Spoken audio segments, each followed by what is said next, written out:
sana supportahan niyo si ma'am sa kanyang YouTube channel. Thank you. I love you. Mama, I love you, I love you. Daily vlog. Yan. Ilalagay ko sa description. Sana, supportahan niyo ako. Hello mga idol, Louie Kapanalig. Ayan, supportahan natin si Flixie TV Vlog. Watch hour na lang yung kulang niya.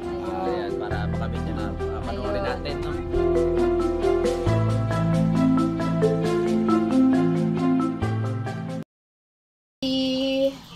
Welcome to my vlog again. Panibagong araw, panibagong vlog na naman po tayo mga ka-Flexi. Mag-love shout out to all of my subscribers and supporters, especially Team Love and Team Support, likewise with Team Manok. Sa lahat po ng sumusuporta sa amin ngayon, mga have a nice day po. So ayan po mga ka-Flexi, nagluluto po tayo ng nokma. So lutong patsam po yan mga ka-Flexi. Wala dahil mahal po ang dito ang isda. Kaya po manok po tayo at na din po ako sa karning baboy. Mahirap po tunawin. Kaya chicken po tayo, chicken. So nilagyan ko lang po ito ng konting asin, then water, then pakuluan po natin within 5 minutes para po lumambot siya. At ang hihalo ko po dyan mga ka-Flexi ay sitaw. So lahat na po yan ay lutong patsam po. Brought to you by Flexi TV Vlog. So ayan, kumukulo na po siya. Patuyuin po natin bago natin anuhan ng bawang, sibuyas, and all of the spices. So, antabi lang po mga ka-Flexi. Natuyo na po yung sabaw. So, we're going to add the garlic. Dahil meron pong mantika ang balat ng manok, kaya nila po nakalagay ng cooking oil. So, lagyan natin dyan sa gitna ang patsambang menu. Ayan. Kulay brown po natin yung garlic na ang tawag sa Surigao ay ahos,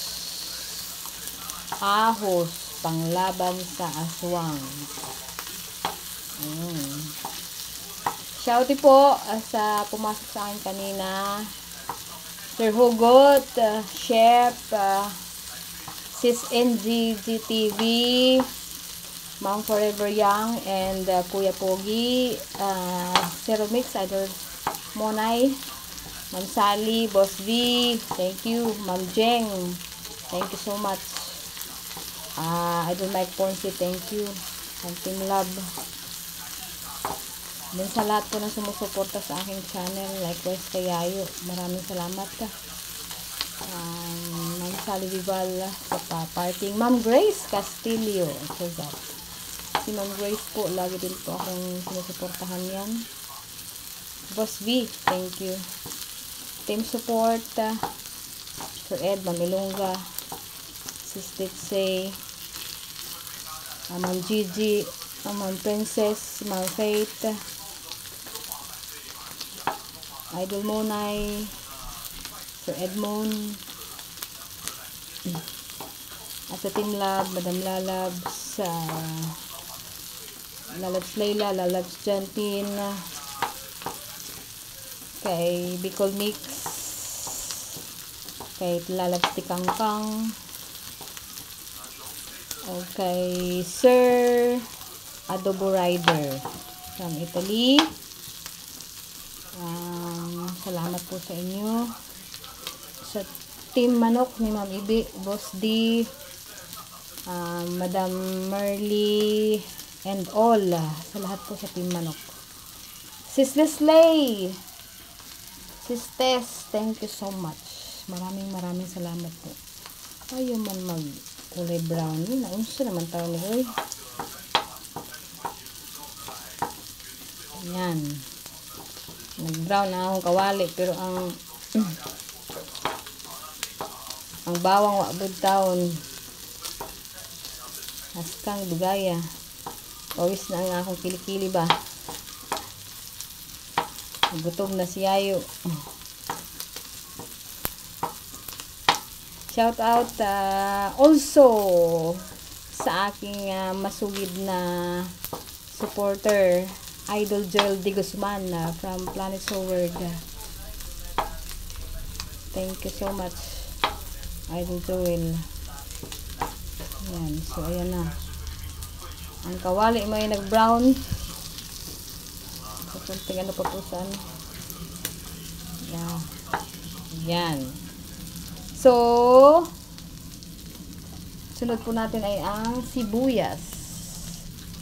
Sibuyas. Ayoko po kasi maglagay na dahil oily po kapag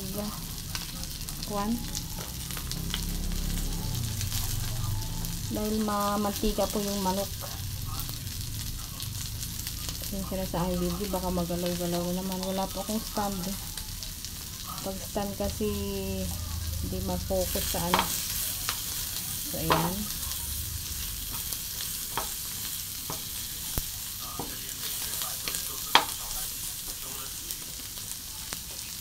So, hanggang sa maging kulay brown yan. Yung sibuyas. So, meron din po akong siling haba.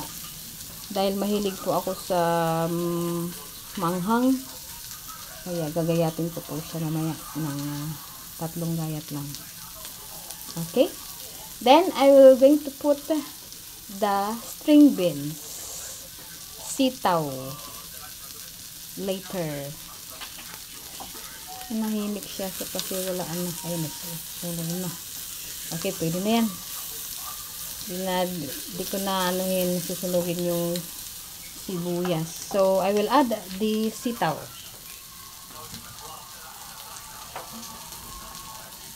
Oop. Naglag pa. Ang sitaw mga kapexi ay halagang 30 pesos.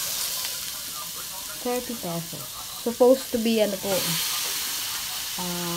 Yung ano, pang chop suey. Kaso ang konti po. Kaya ito na lang. Kaya lalo itong patsampo yan. So, ayan. Then, next is konting soy sauce, salt, then water. Then the last but not the least is the oyster sauce. Oyster sauce from Dato Puti. Ayun. So, 6 hours na. Fish product. Kaso wala pa akong red sili. Yan ang aking lutong patcham.